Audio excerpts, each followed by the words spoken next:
We're here with a very exciting Nintendo story time about Mario Kart 7. That's not Mario Kart World, No, but it isn't, we are but- so close to that game coming out. It is a good time to go back into the memory banks and remember this amazing thing that you were a part of. Yeah, this was a really fun project that I worked on, and it was very unique in terms of like, I don't think this will ever happen again. No. I don't think Nintendo will ever do this again. No. But it was for the launch of Mario Kart 7. This is a great way for us to get excited for Mario Kart World and also just kind of look back at Nintendo's like commitment to making Mario Kart a really big thing.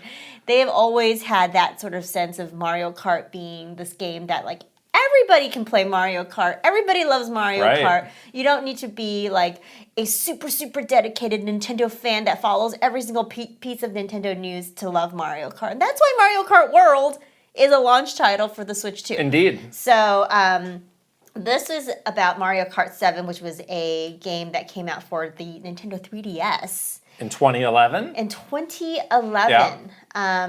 And yeah, let's get into the details of the story, but just off the top, we basically made real life Mario Karts. Incredible. IRL, drivable.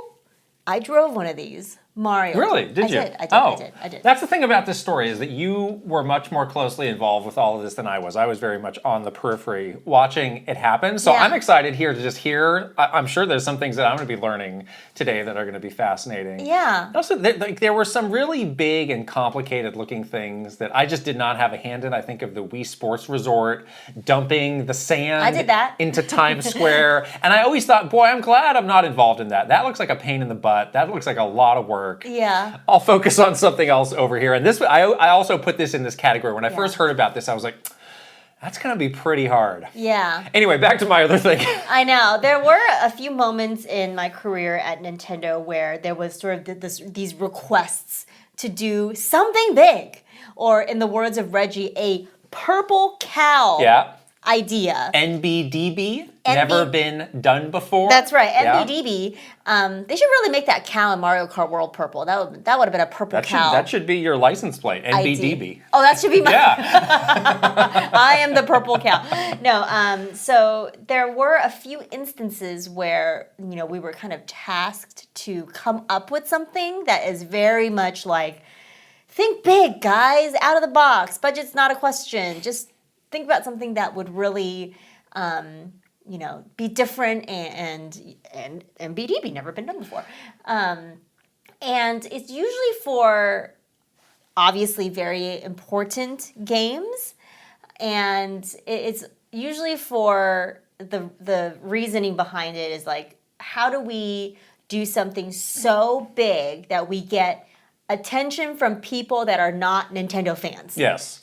These days, Nintendo's marketing is very focused. Yes. Like there's a small number of things that they mostly do very well, but they tend not to break out and do things beyond that. But I think this was just kind of a hallmark of this era of Nintendo, and I think was really something that Reggie hung his hat on. He was did. like, let's make a splash, let's push ourselves, let's challenge ourselves. He would often say, I am challenging you to do blank. And then he was like, I guess it's on now. I guess I have to do I this. know, and he wanted you to kind of almost go head to head with him. Like if you had a good idea and you felt passionate about it and you really had some good strategy behind why you think this idea would work, he wanted to hear it. Yeah. But you got to be prepared for his hard questions. Right. So He did do that. Like, you would come and present something, and he would kind of argue against it. And you can't tell, do you you hate this Do you or not do you like know? this? But Yeah. most of the time, he was really just trying to poke at the hole, find holes to poke into it. So, Right. have you really thought this through? It's great. And then oftentimes at the end, it's like, all right, go do it. yeah. At first, when this happened to me, I was very intimidated by this because it is really scary coming from someone Right. with the caliber of Reggie. But then it made me a better at my job. Absolutely. Because it made you. He always challenged you to think in a different way. He always gave you a new perspective. He wasn't trying to take you down, which was really great. A lot of other bosses try to take you down, so that wasn't what he was doing at all. But this is how this idea came about, is that It was a Reggie request for a Purple Cow idea. He really wanted to do something big for Mario Kart 7. We were all tasked as a marketing team to do something big for Mario Kart 7.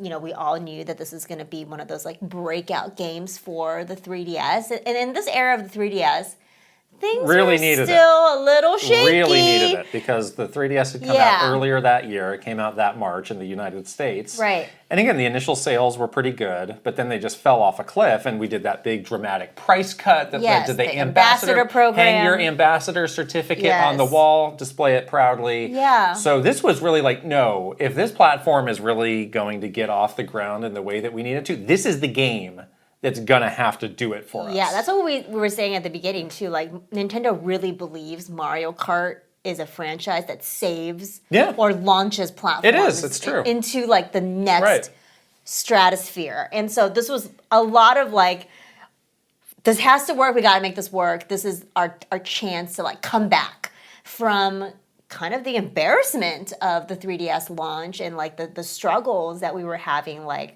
really making sure 3DS gets off to a better start than it had. And Steel Diver was not doing it, but we definitely knew that Mario Kart 7 was going to do something for us.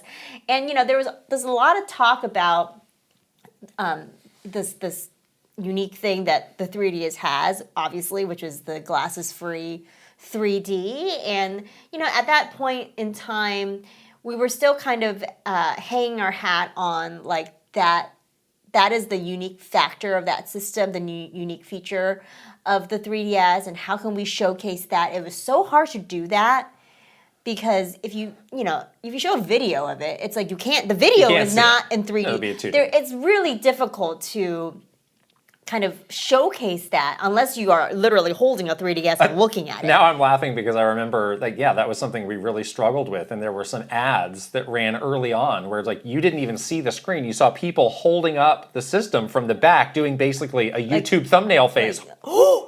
What you see me doing every week in a thumbnail. Ooh, they were doing that in those because it's how do you show it? You can't see what this is, but it's eye-poppingly cool. It's really great. And then there's also all these disclaimers footage is in 2D, this is not 3D. Yeah. It was just very difficult, very clunky. Yeah. It's not we probably made it harder. We made it harder than on it ourselves. Yeah, the communication was very difficult for the system. So there's this idea of how do we showcase that this game is super cool in 3D? Obviously Mario Kart, we know it's going to be really fun and really big, but we definitely wanted to connect the game to the 3DS and say this is the first time you're going to see Mario Kart in this new way, literally in 3D. And so honestly, it was very, very much one of those, the simplicity of the idea was there is why don't we just make these karts in real life and they will be in 3D? It was kind of that moment where it's we didn't need to overcomplicate the idea. It was very obvious, I think, to the people that were tasked to come up with something and working on this. It was just well, let's quite literally make this in real life. And then you can have the kart in 3D in real life, and then that will be the connectivity between the 3DS and this game. So we sold that in. Mario Kart was also going to be a December launch title. Yes. So very important holiday title for Nintendo. Again, very much in the realm of the strategy behind it was 3DS is off to this rocky start. The fans have bought it, and we've appeased them a little bit with this ambassador program, but the general public has not really caught on to how cool this thing is. And maybe you don't even really know about it because there's no game that's for the system that's for, more of a broader audience. And so the holiday time is really the time to do this. And so it really what can we do in that time to make a splash? What can we do to really make this into the top gift for 2011 holiday? So we basically had this idea, and somehow the PR team... Who came up with this? Who's responsible for this? It was probably somebody at Golan, at the agency. I mean, we all had the idea of let's make the karts in real life. That was a very no-duh moment for everybody, but the details of how to do this, we were still working through that a little bit. How do we, who do we work with to do this? What can we do to make this into more of like, from a PR perspective, like more of like a media moment. Yeah, what else can you get out of this? Yeah, because making a cart in real life is cool, but you would have to like work with someone that can do this, and also like how do you show the process of this in a way where people care? Clearly, having it sit on just the Nintendo channels. And Nintendo had a YouTube channel at this point and had, some very limited social channels. But Nintendo did not have the audience that it has now in order to, get something out there and have people like, get like 24 million views and something. That was not the Nintendo channels at that point. Yeah, there is always a moment in this process where it's like you're thinking of ideas, you come up with a cool idea that is truly like NBDB, and you're excited about it, like, yeah, we did it. And then you reach the point of realizing, oh, wait, we have to do this? Yeah. Oh, no. And how? And there's often a moment of regret of, like, I shouldn't have done this. Like, I've just ruined my life for the next several months. But that's the other thing, is the way that we would do these marketing campaigns was comparatively kind of late compared to a lot of companies. Yeah. So like 3 months before, usually. In a perfect scenario, like there were often times where like it wouldn't even get started until after that. So you had a really compact timeline where you would feel like from the moment that the idea got approved, you already feel like you're behind. Oh yeah, like, for sure. Oh, we have this there's insane deadline. Barely enough time if we compact everything as much as possible. There is no wiggle room. And you really need everything to go right in the approval cycle. No setbacks. Yeah, you can't have a setback. So as we were refining the idea and thinking about the challenge of, showing how cool Mario Kart 7 is on the 3DS, but also getting a broader audience, getting more people to learn about the 3DS, people that were not usually, listening in on Nintendo stuff or already buying Nintendo games, like this more expanded audience as Nintendo loves to capture with their big launches. How do we do that? And we started with first of all, we need someone to help us build these carts, someone good, because there's no way that the developers and the art teams in Japan are gonna let us build a bad cart. This thing has gotta look like perfect, like a true representation of what that cart looks like in game in real life. Like we cannot have we need an expert to do this. We cannot take a shortcut here. So this was a really funny moment where we were all thinking about who can do this for us, and then we came up with a partner that was kind of not very Nintendo-y, very different in terms of their style and audience, and these were the people from a place called West Coast Customs. They had a show on MTV at the time. I don't know if you guys remember this. I definitely watched the show because I really liked it. How could you forget? How could you forget? But the show was called Pimp My Ride, hosted by Exhibit. Rapper extraordinaire Exhibit. This show was a big deal. The show was a big deal. I think the show ran for almost 18 or 20 seasons. Right. It was on MTV for a long time. It was always rerunning on MTV. But the idea was, it was this custom car shop in Los Angeles, and people would just take their cars in, and these people would do crazy stuff to their cars. Over the top. Over the top. And it was and you can clearly tell that they were absolute experts. Yes. I mean, they had this state-of-the-art. I don't know how they did some of this stuff. Right. They had a state-of-the-art body shop. They had legit artists that would do amazing paint jobs.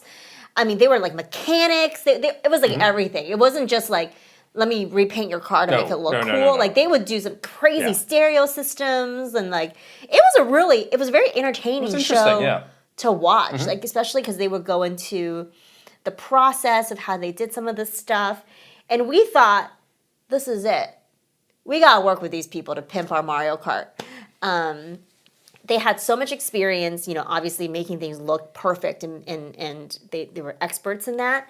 They had a really interesting, different audience of people that may not have heard of a 3DS. Access to big TV audience well. Yep. Oh my gosh, of people, that MTV audience is right aligned with the Nintendo audience in a lot of ways. Yeah, and then also we were thinking, this makes it cooler. Totally. Like Nintendo always had the reputation in Mario Kart. Play it loud?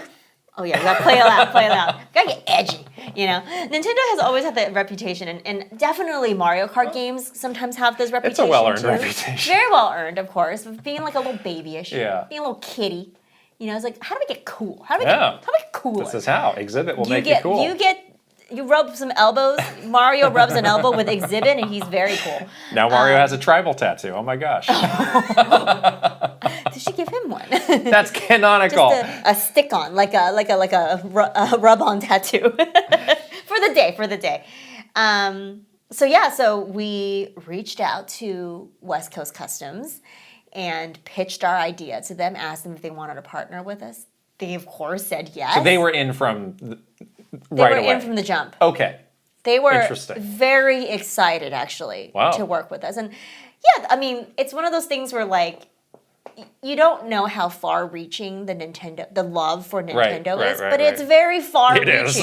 Like, a lot of people have some experience, have some connection with Nintendo. Even if they hadn't touched a Nintendo system in years, they probably played at least one game. Yeah. Well, that's a good point because, like we were saying, again, these things were often done under impossible odds, and we needed these partners to kind of get on board with that. And a lot of times, it's like, you want me to do what? In what time frame? For how much money? A lot of times, if it was anybody else, people just like get out of here. Get lost. Not even money can make us say yes. Because it was Nintendo, and they're like, oh, I do want to go the extra mile to do this cool thing bent that over means something for to us. me also.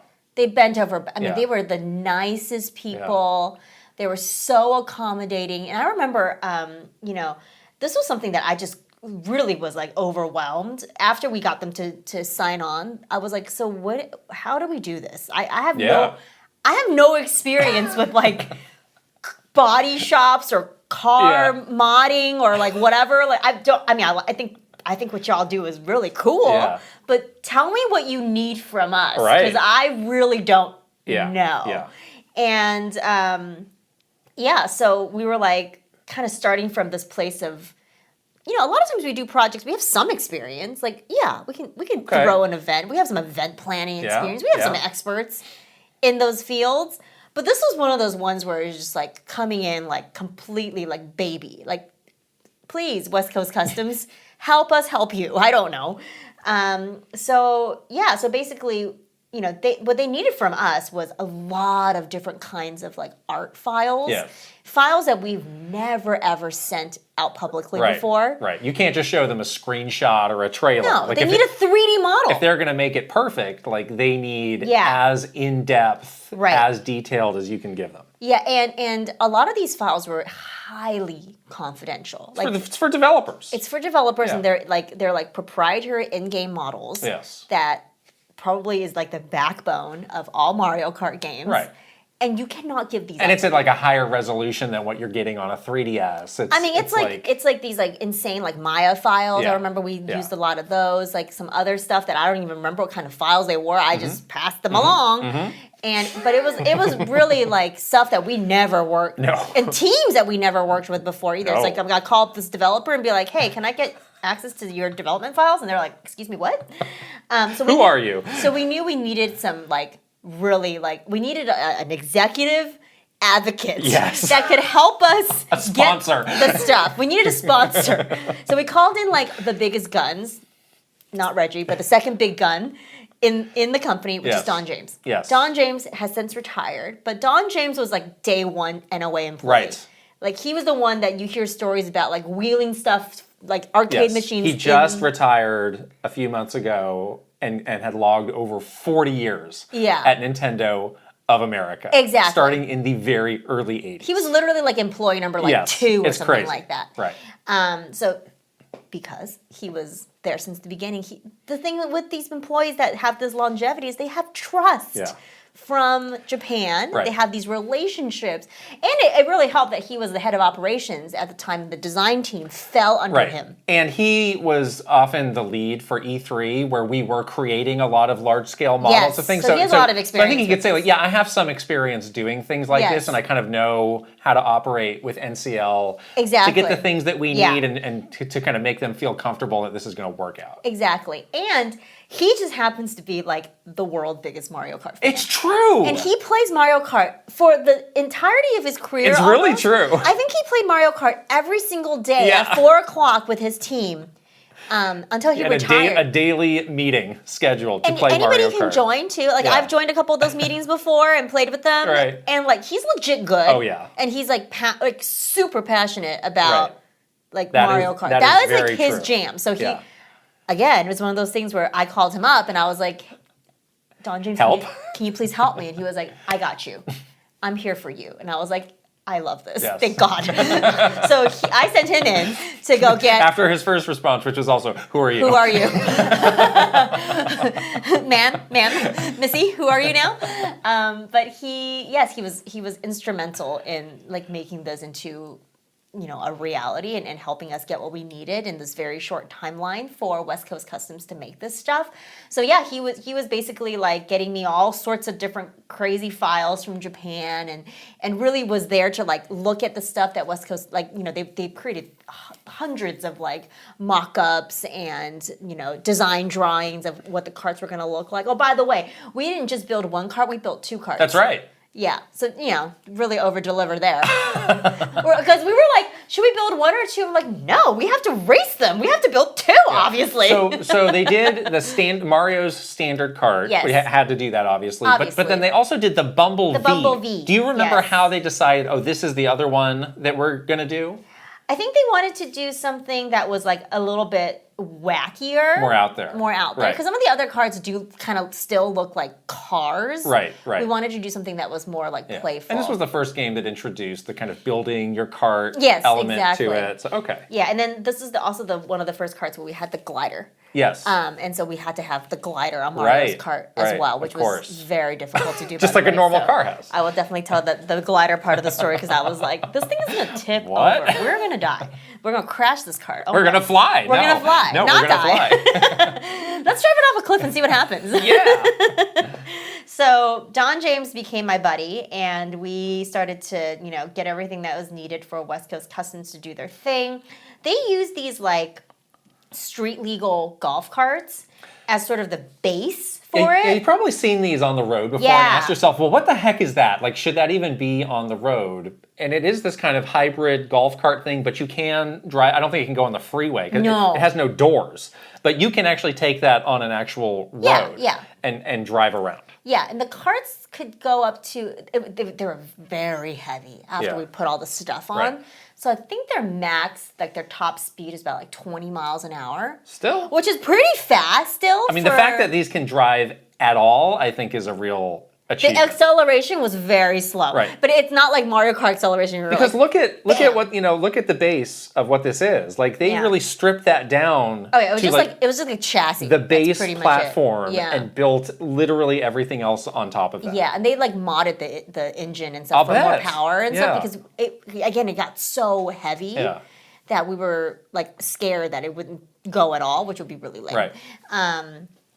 So, you know, we started to work with them. They were really good. Like their work was just so like next level good that the approval process, thank goodness, was very easy. Like we So you never had a review where it was like, this isn't Redo quite it. meeting the mark. that was like my worst fear, but Never that happened. never happened because they were so good. Yeah. This is why you got to start with a good partner. Right, You can't start right, with a right, partner right, right. that doesn't have that experience. And I mean, they've done this like thousands of times, Mm-hmm. so they know what they're doing. And there was a lot of trust, you know, that this team at West Coast Customs was going to make it happen.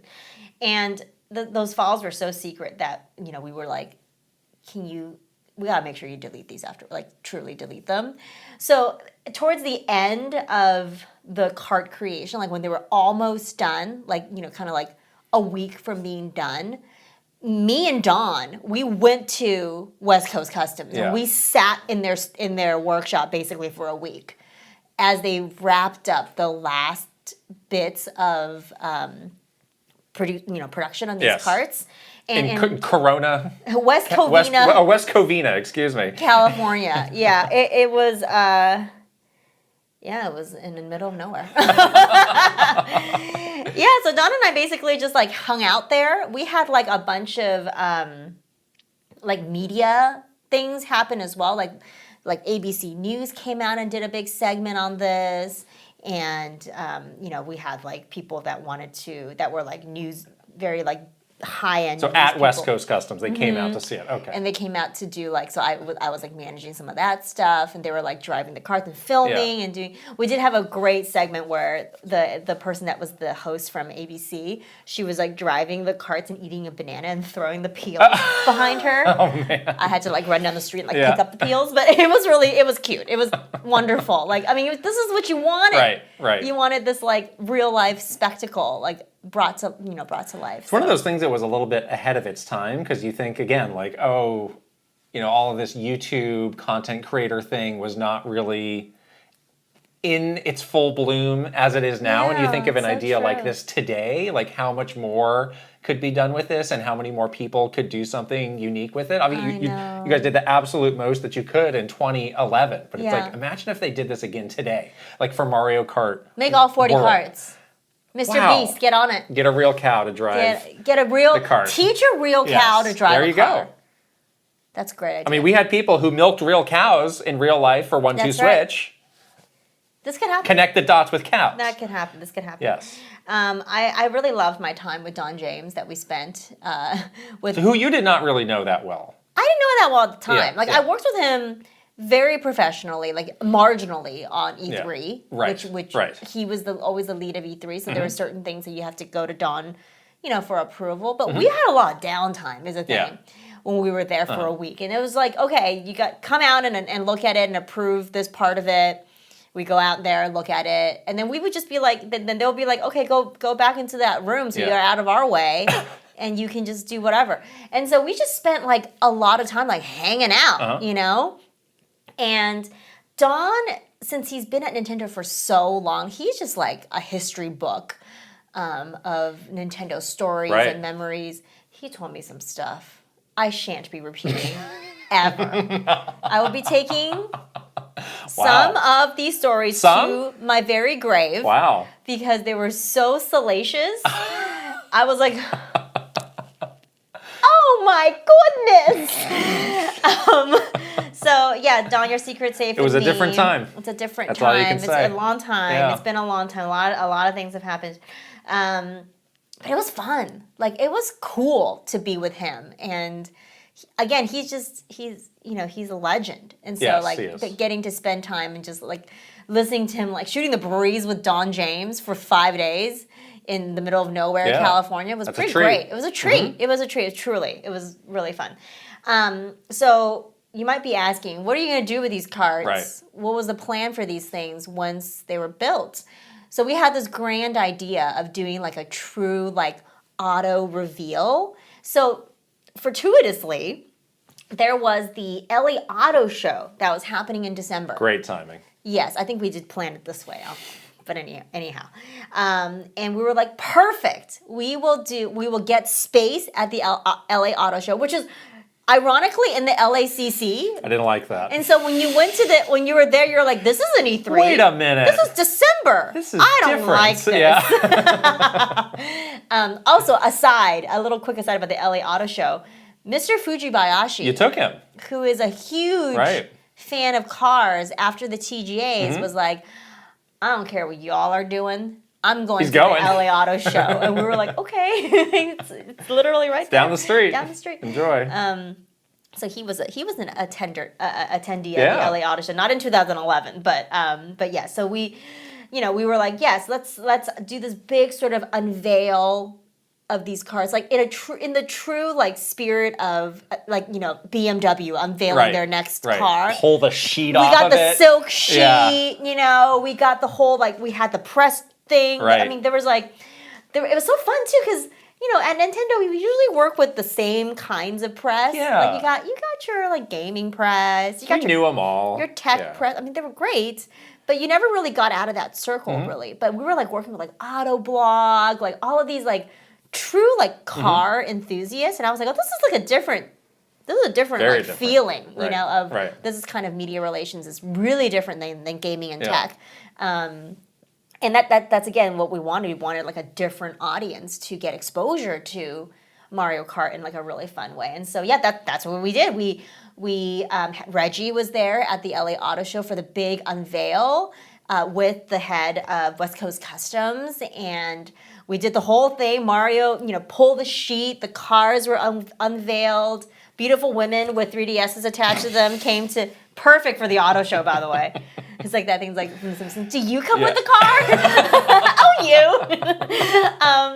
you. So, anyways, it was truly like it felt like it belonged in the auto show, and it was a true moment. Right. And yeah, we just we did interviews. Reggie was made working video. overtime at this. Oh, Reggie loved this. He was doing the stage show. He was doing all the interviews. He was doing the beat. Like he was everywhere. He was like everywhere. I tried to find like is there anything of us or any other Nintendo spokespeople? It's all Reggie. We did some too. We did a couple. I definitely did some. I don't completely remember why I went to this. You were there. To do what though? Because again, interviews. I was barely involved. Okay, so I was some like third level spokesperson. I think we just needed hands-on Sure. bodies. Yeah. Help. Okay. Help us. Yeah, there was another PR manager that we worked with at the time that was also on our team. She's no longer at Nintendo as well, but she was the other person that was on this project with me. Yeah. And she famously had an issue.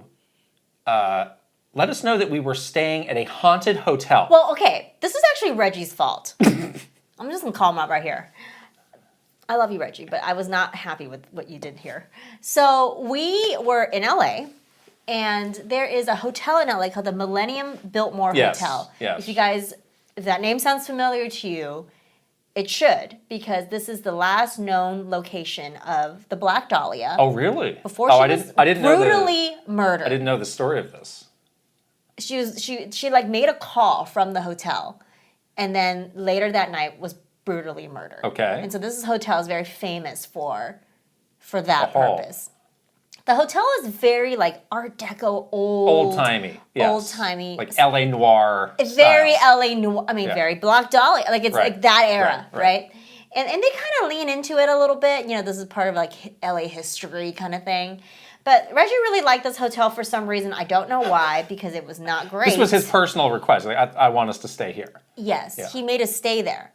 And so, we stayed there, and then someone was like, the 4th floor of this hotel is haunted, and I went up to the front desk to get my room, and they were like, you're on the 4th floor, ma'am. And I was like, really? So I was already like freaked out. So you were on that floor. Yeah, I was freaked out, and weird stuff happened to me, but I'm sure What happened? See, I don't know. I feel like this was my imagination, but I was really freaked out to begin with. Like, I was like in the room was creepy. It's just old, like it. Yeah. Do you not? Do you? I didn't have any issues, but I do remember the room did have a strangeness to it, where the room was very large, but there was just like a bed and a nightstand and then like a TV like all the way across. I'm like, this is like an unusual layout. It looks kind of like a very granny style. Yes, like it looks like a Victorian house kind of thing. Yeah. So I was freaked out, and I was like, I'm gonna proactively turn every light on in this room. Yeah. We got in the afternoon. It was like 2:00 in the afternoon. Yeah. So I was like, I'm going to turn all these lights on because we were going to go to dinner. And I was like, I don't want to come back into my room and have it be dark because that's scary. That would be scary. So I turned every single lamp light on in my room. When I got back to my room after dinner, the lights were all off and everything was unplugged. Unplugged. Right? That's the interesting thing. It was really scary. Because you could say, well, maybe it's on a timer. Or, no, it was unplugged from the wall. Unplugged is a very strange detail. Do you think that something happened to me?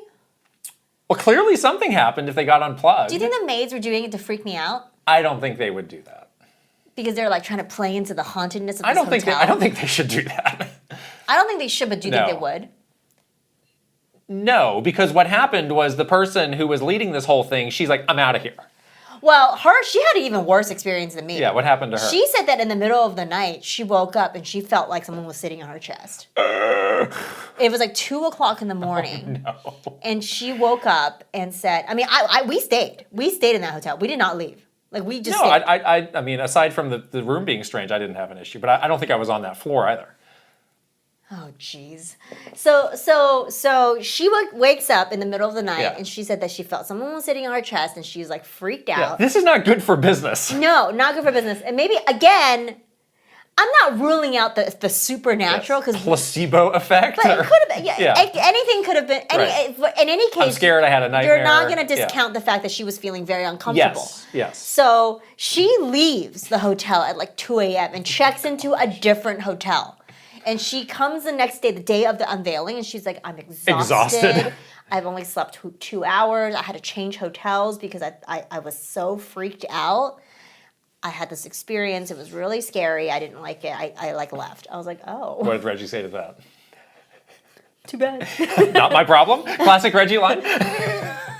What's wrong with you? I'm just kidding. He was like in the penthouse. He was like, I don't. Nope. He's living it up. He's like eating a shrimp cocktail. He's like, whatever, all good. I'm bunking it with you next time, Reggie. He's got like a polter pup that he's on his little. Yeah. He's like Luigi with the book and he got the nice ghost. He's got the nice ghost. Everyone else is freaked out. He's got the nice ghost. Anyhow, that was that. Don't stay there. Great endorsement. Don't. I think that hotel's still there. I would not recommend. Okay, so the LA Auto Show happens.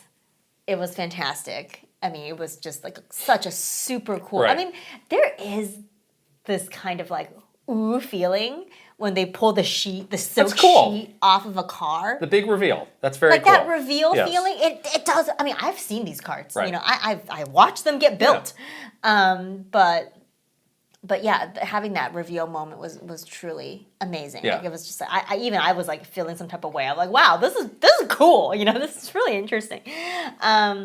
So what did we do with the carts after this whole thing? We basically had to. I remember there was, again, as part of the discussion of like, well, what can every team do to get something out of this? The sales team made a deal with GameStop where they would get the standard cart and they would do like a big giveaway for it later on, which was, in hindsight, a ridiculous thing to do. But as part of that, the first step of this was once they got delivery of the cart, they were displaying it outside of one of their stores in Southern California. And this is something that I'm reminded of, like how often we were traveling for this job, because literally the next week after we got back from LA, I went back to LA with Mr. Miyamoto, who is in town. He was getting the like Lifetime Achievement Award on the Spike TV Video Game Awards. Oh, that's it's also December. Which was the predecessor to the Game Awards. You went back and forth to LA twice in like a week? Literally the week. And that was a very eventful trip because he first flew into San Francisco, and this is where he did the interview with Chris Kohler and announced that he was retiring, or did he? We're going to tell the story later. Yes. Chris will join us to discuss this. Yes, Chris will got to hear both sides. Share his perspective. So then we got on the plane and went to LA, and one of the things we did was, we want to do this official photo session with Mr. Miyamoto with the cart in LA, but it was in a very random part, like deep valley. This picture. And it was like, it kind of took, like your part, like where the heck are we going? We were driving in this LA's a weird place giant SUV, and we got to this random mall, and it was like, where is this thing? And we found it, and it was on display just in one of the kind of walking areas, and it had like a velvet rope next to it, and we're just with Mr. Miyamoto, and he was very excited. He's like, oh, this looks awesome. I love this. And it was like, well, there's like these velvet ropes, and there's all signs that like do not touch. Well, what should we, should we go find? Miyamoto. Should we go find somebody? Touch what he wants. Should we go talk to the store? And like, and he was like, he just stepped over the rope and sat down and started doing these poses. This is why he's Mr. Miyamoto. Like, I made this thing. I can do what I want. This is all me. This is actually mine. Yeah, and we got these amazing pictures of him. He's so cute. Having a great time. Look at the smile on his face. Oh my God. And this is another thing that reminds me of like sometimes how siloed these Nintendo teams are, because Mr. Miyamoto had no involvement in this project. No. Like, it was other teams working on it. I mean, we joke around all the time. We're like, we talk to the Zelda team. He's like, you playing New Mario Odyssey? They're like, what now? No. Maybe I'll rent it from the Blockbuster at the office. Oh yeah, I need to check that game out, don't I? But it's like they are very focused on the things that they are working on. So yeah, you can see like genuine delight and surprise because he has never seen this before. Thank God he wasn't like, this is trash. Why did you make this? This looks like crap. Like, you actually need to, like, burn it. Right. And somehow, like, he was not mobbed by people, which that was a problem that we had later on. All the time, in other trips. So yeah, that was kind of phase one of that, was for it to be displayed outside of the store. Yeah. And then after that, they did this giveaway, and we have the video of that, of them Yeah. like delivering it and making that into a big moment. Yeah. But like, there are some things that I think are fine to give away. Giving away a literal car is like logistically a lot more complicated, and you can Yeah. kind of see in the guy's face as it's like rolling into his driveway, like, What do I do with what this? am I gonna do with this thing? I know, it was crazy. We do have like somebody from our old team as like the person that went to go do the delivery. Yeah. And you know, they made a big spectacle of it with like the Mario costume Right, character, right. and he's got like a giant key. It's like what's his face Key with to the the check, city. with the big Oh, yeah. check. Bob Burger or Or- something? Yeah, or like Price Waterhouse, Right. you know, like you're a millionaire. Yeah. Except you have a Mario Kart just huge in your driveway. What are you supposed to do with this? And yeah, so that was very strange. And also, I always felt like a little odd about like, we're just gonna let someone give this away. Right, this is such like literally a one-of-a-kind I item, know. a piece of Nintendo history. Yeah. Yeah, I think we did feel some twinges of regret of like, we're just giving it to this guy? Yeah, we bought it back. No, we did not. West Coast Customs They bought it back. bought it back. Yeah. Because again, maybe this guy realized, I actually don't want this. Is this, cool, yeah. but I actually don't have anywhere to put this. Or Better to have West Coast Customs Yes. have it than I think, yeah, That's better. I think that's a good resolution to this whole challenge, because you know they're going to treat it respectfully. They'll have it out and for people to see, and they'll just have it as yeah, something it's that they worked on. part of their history. Yes, exactly. Exactly. It's Bumble- equally their involvement. Bumblebee is in the Redmond headquarters. Ironically, oftentimes covered with a sheet, so you can't even see Bumblebee. I drove Bumblebee. That was the one I drove. Where? Around West Coast Customs. Oh, okay. What was it like to drive it? It's slow. It was slow. I was like, this isn't fast enough. What were you going to say about the glider? Well, the glider, that cart is you actually really shouldn't be driving that cart very far, because the glider is so heavy. The cart's very unbalanced. Like you could tip that thing over like really easily. Oh no. So they tried not to let people drive that one at all. Like even the ABC footage that we have, she's driving Bumblebee. Oh, That one is the that one did not have a safer glider. cart. You definitely shouldn't be driving that cart with the glider unscrews. You can take it off. Right. And drive it, but it was really dangerous actually to drive it with the thing on, because they were like, if you make a wrong turn, it's you're gonna flip it. You're gonna flip this thing. Yikes. That would be very scary. Oh no! And also, you would damage That the would be, cart. It would be ruined. It would be Literally- the paint job literally would be ruined. definitely ruined. Wow! Oh my gosh. But yes, this is another one of those things for the memory banks. It's like very unlikely for Nintendo to do something like this again. Not these it days. was a lot of work. Yeah. It was also like a moment in time, you know, Yeah. a moment in time where all the stars aligned for us to have an idea where it made sense for the hardware, finding a partner that was very relevant at the time, that had the expertise to do something, being able to find all these extra angles of how to make this into a big deal with the West Coast, the LA Auto Show. Like, it was just one of those, like, all the stars, the timing of things really aligned for it to make it worth it for Nintendo to do it. Yeah, you really needed Reggie to request, you know, this line of thinking in the first place, because the flip side of that is some executive saying, all right, well, if I let you do this, how many more copies of the game are we going to sell? Well, that's what it is now. And you literally cannot answer that question. Right. So a lot of times, if that's the line of thinking, these sorts of things are just not going to happen.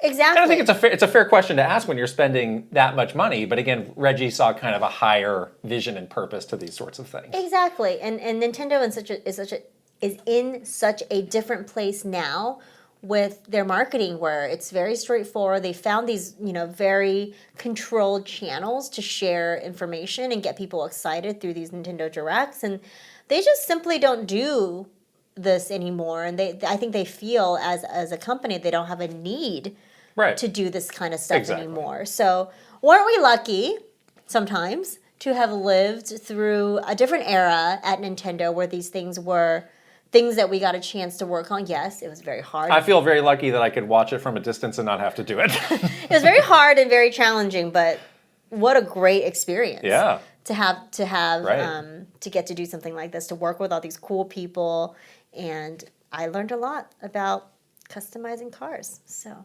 Indeed. If you want to pimp your ride, call me. Or call Exhibit. Or call Exhibit, Yeah. So that's it. That is the story of Mario Kart 7 and how Wow. we made 2 IRL Mario Karts. They all still exist to this day. I hope that, I'm sure the one in Redmond's being very well taken care of. Yes. I hope West Coast Custom has taken great care with the other kart. But yeah, if you ever get the chance to see one of these in person, take a photo. Pretty cool stuff. Pretty cool. All right, that's it for this video and this story time. We'll talk to you guys later. Bye. Bye.